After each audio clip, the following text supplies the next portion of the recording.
La chute des bourses américaines a forcé Trump à décréter une pause dans sa guerre commerciale tout azimut. Mais l'escalade des taxes douanières est bel et bien lancée. En France, presque toutes les écuries politiques sont unanimes, y compris le Rassemblement national, la France insoumise ou le PCF. Il faut être plus protectionniste dans l'espoir de réindustrialiser le pays et de retrouver une souveraineté. Et sur qui compte-t-il pour protéger le pays? Sur les capitalistes.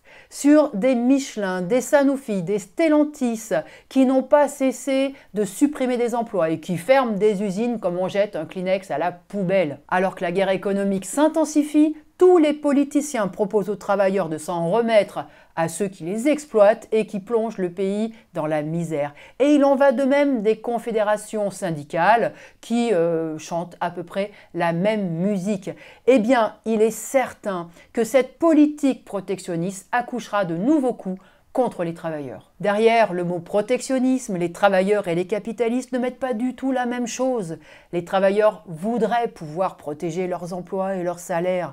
Pour les capitalistes, le protectionnisme vise à protéger leurs débouchés, leurs marchés, leurs profits, leurs sinécures et leurs privilèges. Le grand patronat, confronté à la concurrence internationale, est bien hypocrite quand il parle de protectionnisme, parce que c'est toujours à sens unique. S'ils veulent que leur propre marché soit protégé, ils veulent aussi avoir le droit d'aller manger dans la gamelle du voisin, comme l'avait si bien dit l'ancien PDG de Stellantis. Alors le protectionnisme n'est pas la fin de la guerre commerciale, c'est son accentuation. Et pour les travailleurs, cela signifiera des prix plus élevés et une pression toujours plus grande pour être plus compétitif.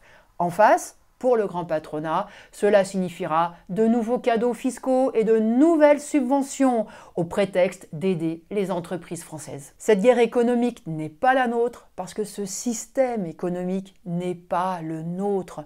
Dans le cadre du capitalisme, la bourgeoisie décide et oriente toutes les politiques économiques pour ses intérêts exclusifs qui sont à l'opposé de ceux des travailleurs. Croire que les capitalistes français pourraient s'intéresser à l'intérêt collectif et à l'avenir de la planète est ridicule. Ils investiront là où ils espèrent faire le plus de profit.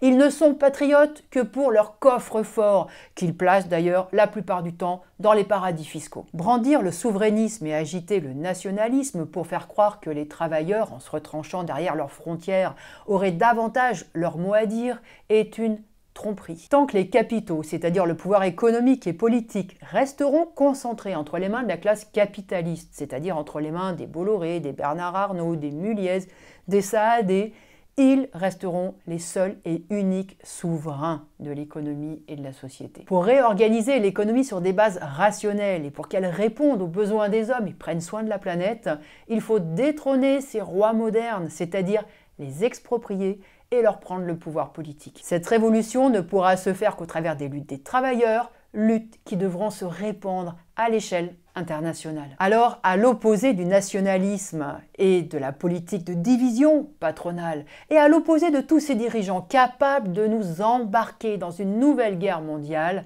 reprenons l'appel de Karl Marx, prolétaires de tous les pays, unissons-nous.